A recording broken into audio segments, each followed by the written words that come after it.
no qual também foi e pregou aos espíritos em prisão. E é aqui que começam então as confusões, porque algumas pessoas dizem que Jesus, quando morreu, ele ficou 3 dias sepultado e o seu espírito foi até o inferno. E Jesus, lá no inferno, ele pregou para as almas que estavam lá.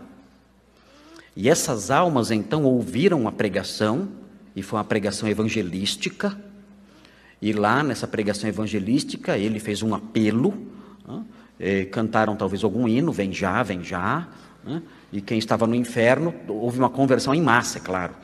Você está no inferno, você vai se converter correndo. E então escaparam ali, e Jesus levou esses espíritos então para o céu, foi uma segunda chance que teve lá.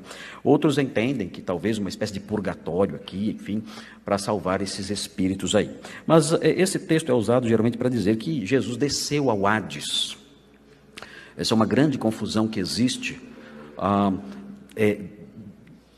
tanto dentro do romanismo como dentro da igreja evangélica, o entendimento de que a palavra Hades significa inferno, por causa da tradução do credo apostólico para o latim. A palavra Hades, no grego, no credo apostólico, é Hades mesmo, e significa sepultura. Pode significar sepultura e pode significar inferno.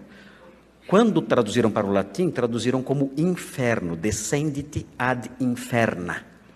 E então entendeu-se que Jesus desceu ao inferno mesmo, quando morreu, e pregou aos espíritos lá no inferno, e certamente os espíritos ali creram nele, ele conseguiu levar, como diz Efésios, conseguiu levar cativo o cativeiro, como fala Efésios 4, e então salvou aquelas pessoas que estavam lá. E há muita especulação nesse campo, e as pessoas falam isso. Outros falam que ele desceu e ele pregou aos espíritos, mas ele não fez um sermão evangelístico, ele apenas proclamou a sua vitória àqueles espíritos ali e foi embora. Enfim, tudo isso é dito, talvez fortalecido por essa tradução errada para o latim e, consequentemente, para o português do credo apostólico, que fala que Jesus desceu ao Hades, quando a tradução correta seria que ele desceu à sepultura. O credo apostólico queria enfatizar a humanidade, a corporeidade de Jesus. E para enfatizar a corporeidade de Jesus, os antigos sempre diziam que ele foi sepultado, porque os gnósticos e os docetistas diziam que Jesus não tinha corpo físico. E uma das maiores provas de que Jesus tinha corpo físico era o fato de ele ter sido sepultado. Não dá para você sepultar um espírito, não dá para você sepultar uma alma.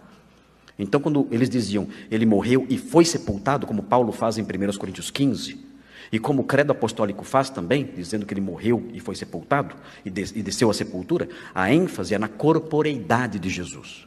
Ninguém estava interessado no credo apostólico em falar que Jesus desceu ao inferno, mas sim mostrar que Jesus tinha um corpo físico, e por isso foi sepultado. Mas a tradução para o latim foi equivocada, e passou para o português de modo equivocado também, e aí difundiu-se essa doutrina de que Jesus foi para o inferno e pregou lá. Esse texto corroborando essa ideia.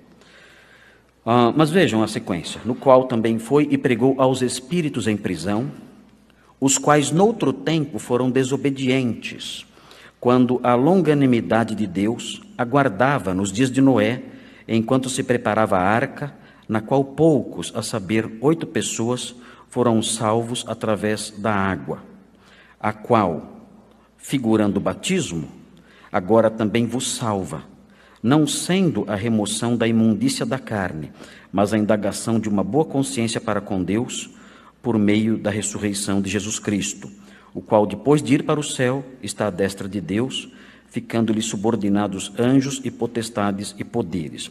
O versículo 21 também tem gerado confusão, por causa da ideia da regeneração batismal, dizendo que o batismo também salva.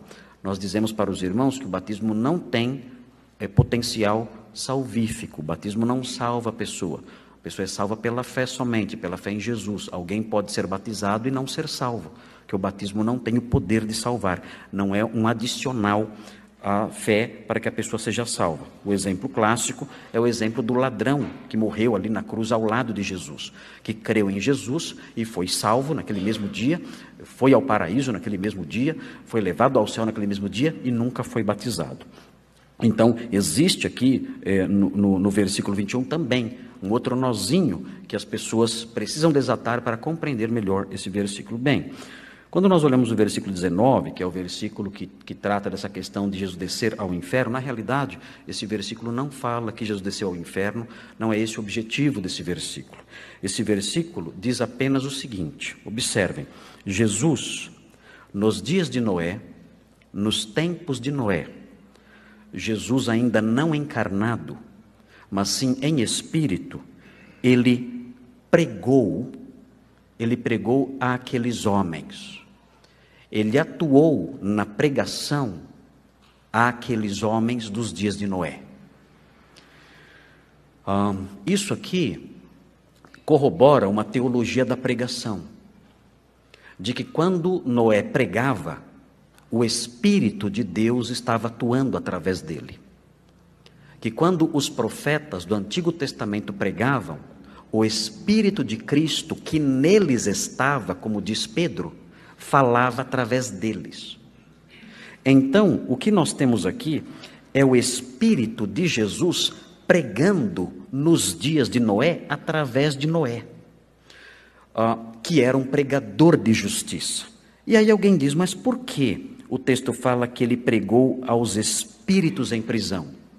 Isso significa que ele pregou nos dias de Noé aos homens cujos espíritos hoje, já nos dias de Pedro, estavam aprisionados. Esse é o sentido dessa passagem.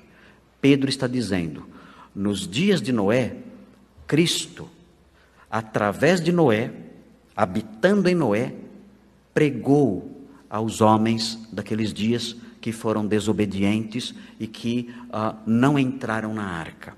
O Espírito de Cristo pregou a eles, a esses homens cujos espíritos agora estão em prisão. Esse é o sentido, é o sentido desse texto presente aqui. Não há nenhuma ideia de que Jesus desceu ao Hades e pregou no inferno e deu uma segunda chance para as pessoas que estão lá, ou que existe um purgatório e você pode ir para lá e depois você se salva.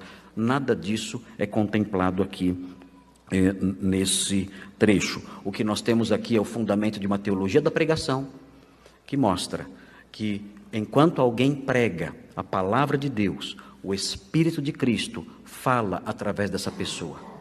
Quem não ouve essa pessoa, quem rejeita a pregação dessa pessoa, energizada pelo Espírito de Cristo, a pessoa que não ouve isso, um dia ela terá o seu espírito, a sua alma, lançada em prisão, que é a perdição eterna. E não há mais esperança para a pessoa que entra nessa condição. Se você ouve o Evangelho, você está ouvindo a voz de Cristo através do pregador. Você ouve a voz de Cristo através do pregador. O Espírito de Cristo fala através do pregador, se ele prega o Evangelho, não é qualquer pregador. Se ele prega o Evangelho, o Espírito de Cristo fala através dele. Se você não ouve o Evangelho, um dia a sua alma será lançada em prisão eternamente. Não haverá uma segunda chance.